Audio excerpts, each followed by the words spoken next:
Part 15. Clearances. Lightweight manufactured stone veneer must be installed to proper building code, requiring clearance to grade or paved surface.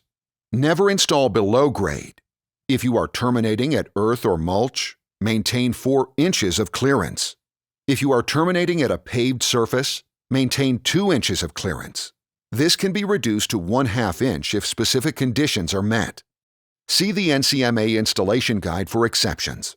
By providing the proper clearance and weep screed, capillary break, you avoid damp rising, you minimize risk of freeze-thaw damage, and deterioration from de-icing chemicals.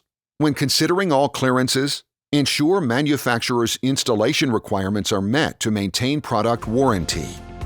Thank you for watching. Please view the other videos in this series for additional installation techniques and tips.